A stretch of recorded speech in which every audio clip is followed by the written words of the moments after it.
پاکستان کی ایک مشہور موبائل کمپنی کو جنگل چاہیے تھا۔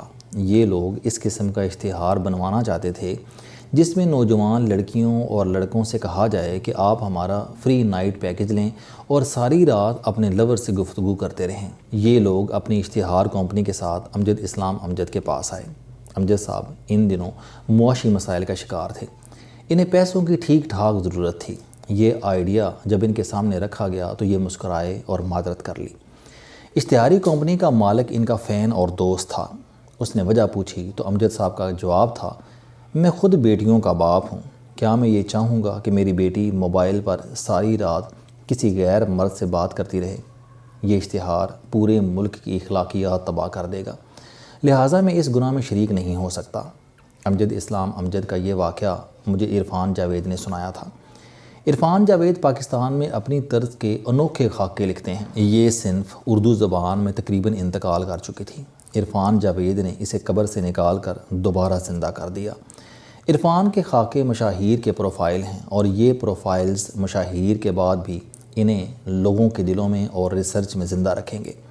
عرفان نے امجد صاحب کا خاکہ بھی لکھا۔ یہ خاکہ ان کی کتاب سرخاب میں موجود ہے۔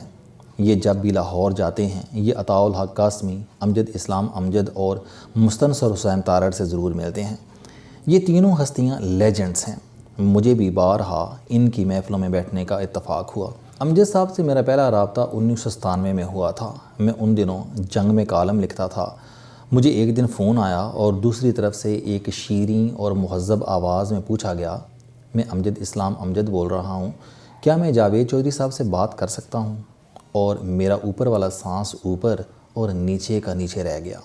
میں مدتوں سے ان کا فین تھا۔ میری عمر کے لوگوں نے اپنا بچپن امجد صاحب کے ڈرامے وارث کے کرداروں کے ساتھ گزارا تھا۔ ہم سب چودھری حشمت ہوتے تھے۔ مجھے جوانی میں ان کی درجنوں غزلیں اور نظمیں بھی زبانی یاد ہوتی تھیں، لہٰذا میرا فشار خون بڑھ گیا اور میں نے کمزور سی آواز میں عرض کیا، جی میں بول رہا ہوں، اور اس کے ساتھ ہی میرا ان کے ساتھ عمر بھر کا رشتہ بن گیا۔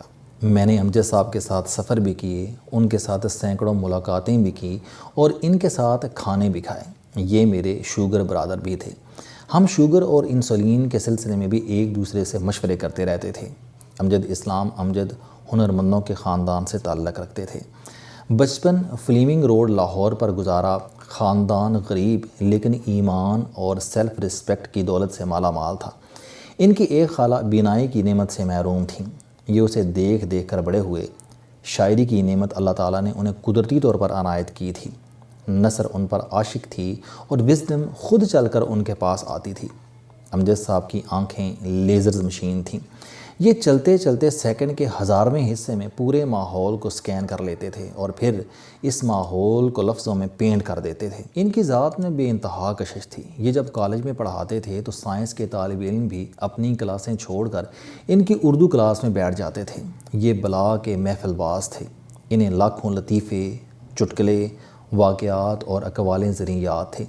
یہ بولتے جاتے تھے اور محفل میں کہہ کے لگتے جاتے تھے۔ عطاء الحق قاسمی صاحب کے ساتھ ان کی دائمی دوستی تھی۔ پاکستان میں ان دونوں سے زیادہ بہتر کمپنی کوئی نہیں تھی۔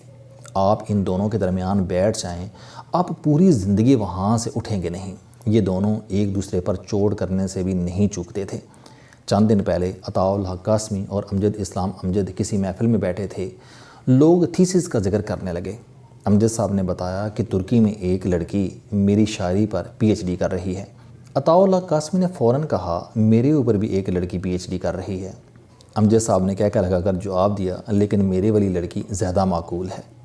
یہ جب بھی اسلام آباد آتے تھے مجھے فون کر کے کہتے تھے، لو جی پارٹنر میں اسلام آباد آ گیا ہوں، اور پھر میں انہیں گھر لا کر گھنٹوں ان کے ساتھ بیٹھا رہتا تھا۔ ان کے پاس ہزار واقعات اور کہانیاں تھیں۔ یہ سناتے جاتے تھے اور میں سنتا جاتا تھا۔ امجد صاحب پاکستان میں پاپولر ٹیلی ویژن سیریز کے بانی ہیں۔ آج اگر ملک میں ٹی وی ڈراموں کی صنعت ہے تو اس کا سارا کریڈٹ امجد صاحب کو جاتا ہے۔ یہ 1980 کی دہائی میں وارث جیسا شاہکار تخلیق نہ کرتے تو آج ملک میں ڈراموں کی صنعت نہ ہوتی۔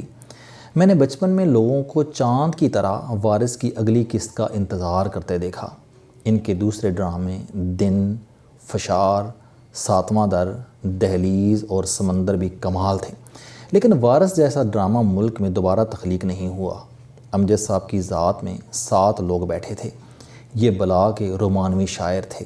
آپ ان کی نظمیں یا غزلیں پڑھیں، آپ کو ان میں ہجر کی ماری ہیریں، بچھوڑے سے چور رانجے، شدت الفت میں پگھلتے ماہیوال اور یقین کے تیشے سے ٹوٹتے بنتے فرہاد ملیں گے۔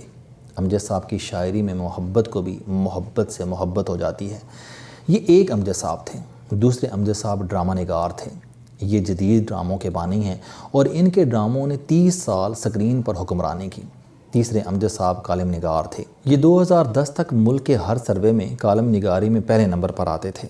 ریگولر کالم لکھتے تھے اور ان کے لاکھوں ریڈرز تھے۔ چوتھے امجد صاحب سیاح تھے۔ یہ آدھی دنیا گھوم چکے تھے اور انہوں نے اس آدھی دنیا کے بارے میں جم کر لکھا بھی۔ پانچویں امجد صاحب محفل باز دوست تھے۔ میں نے قاسمی صاحب اور امجد صاحب سے زیادہ خوش مزاج شخص آج تک نہیں دیکھا۔ ہمارے ملک میں انسان جب 40 سال کی حد کو چھوتا ہے تو یہ بوریت، چڑچڑے پن اور تنقید پسندی کا حمالیہ بن جاتا ہے اور لوگ اس سے اچھوت کی طرح پرہیز کرنے لگتے ہیں۔ مگر یہ دونوں دنیا کے 99% لوگوں سے مختلف تھے۔ 10 سال کے بچے بھی ان کی طرف کھنچے چلے آتے تھے اور سارا دن ان کے ساتھ گزار دیتے تھے۔ چھٹے امجد اسلام امجد ایک سوشل ریفارمسٹ تھے۔ ان سے ایک بار پوچھا، بھائی جان آپ نے ڈرامہ لکھنا کیوں چھوڑ دیا؟ یہ بولے، میں پروڈیوسرز کے تقاضے پورے نہیں کر سکتا۔ میں اپنے ڈراموں میں بیٹی کو ماں، خاوند کو بیوی اور بیٹے کو باپ سے بدتمیزی کرتے نہیں دکھا سکتا۔ امجد صاحب کہا کرتے تھے کہ میں حیران ہوں، پاکستان کے ہر ڈرامے میں فیملی کو کھانے کی میز پر لڑتے دکھایا جاتا ہے۔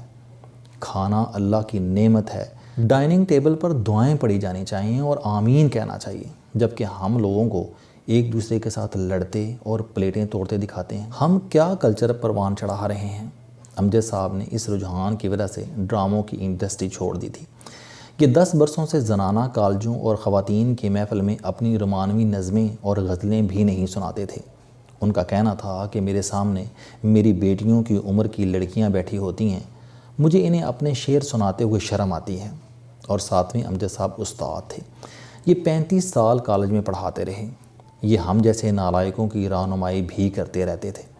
انہوں نے بے شمار موقعوں پر میری رہنمائی کی۔ میں 10-15 سال پہلے ناپسندیدہ لوگوں کو بھگا دیا کرتا تھا۔ میں دوسرے کو دیکھتا تھا، 2-4 منٹ میں اس کا اندازہ کرتا تھا اور پھر اسے رکھائی سے ٹال دیتا تھا۔ امجد صاحب نے مشورہ دیا، تم ایک خوشگوار پرسنالٹی ہو، تم خشک اور سخت شخص کی ایکٹنگ نہ کیا کرو، یہ ٹھیک نہیں، یہ آہستہ آہستہ تمہارا مزاج بن جائے گی۔ میں نے ان کے مشورے پر فوراً اپنی اصلاح کر لی۔ میں تبت سے ہو کر آیا تو مجھ سے پوچھا کہ تم نے وہاں سے کیا سیکھا؟ میں نے عرض کیا کہ مہاتما بدھ کا ایک فقرہ سیکھا۔ بدھ سے کسی نے کہا کہ مجھے خوشی چاہیے۔ بدھ بولے کہ تمہارے فقرے میں 2 لفظ اضافی ہیں، مجھے اور چاہیے، یعنی انا اور خواہش۔ تم یہ ہٹا دو، پیچھے خوشی رہ جائے گی۔ امجد صاحب دیر تک سرشاری کے عالم میں سردھنتے رہے۔ امجد اسلام امجد اوپر سے مسکراتے ہوئے ریلیکس لیکن اندر سے دکھی انسان تھے۔ یہ زندگی کے آخری حصے میں اپنی والدہ کو بہت یاد کرتے تھے۔ ان کی والدہ نے بڑی مشکل اور غریبانہ زندگی گزاری تھی، لیکن جب امجد صاحب کی خوشحالی کا زمانہ آیا تو وہ انتقال کر گئیں۔ امجد صاحب کہا کرتے تھے کہ میں نے جب سب کچھ پانے کے بعد پیچھے مڑ کر دیکھا تو میری ماں نہیں تھی۔ وہ یہ کہہ کر آپ دیدہ ہو جاتے تھے۔ امجد صاحب نے اپنا یہ دکھ جس کو بھی سنایا، اس کے بعد وہ اپنی ماں کی زیادہ قدر کرنے لگا۔ وہ دوستوں کے رویوں سے بھی زیادہ خوش نہیں تھے اور ملک کی صورتحال بھی انہیں بے چین اور پریشان کر دیتی تھی، لیکن اس کے باوجود یہ ایک شاندار انسان تھے۔ انہوں نے ایک شاندار زندگی گزاری۔ یہ 10 فروری کی صبح چلتے پھرتے ہنستے کھیلتے دنیا سے رخصت ہو گئے۔ امجد اسلام امجد نے اپنی زندگی کا آخری دن بھی بھرپور اور زندہ گزارا۔ یہ مسکراتے ہوئے دنیا سے رخصت ہوئے، لیکن جاتے جاتے ہم جیسے مداحوں کو رلا گئے اور اپنے یار غار عطاء اللہ قاسمی کو اکیلا چھوڑ گئے۔ السلام علیکم۔ آپ اسٹوڈنٹ ہیں، کوئی جاب کرتے ہیں، کاروبار کرتے ہیں، یا پھر آپ گھریلو زندگی گزار رہے ہیں۔ اگر آپ اپنی زندگی کو بدلنا چاہتے ہیں تو اس چینل علم دوستی پر آپ زندگی میں کامیابی کے لیے جاوید چوہری صاحب کے موٹیویشنل، سوشل، سیلف ڈسکوری سے ریلیٹڈ اور صحت سے متعلق بے شمار کالم سن سکتے ہیں۔ میرا دعویٰ ہے کہ یہ چینل آپ کی زندگی بدل دے گا۔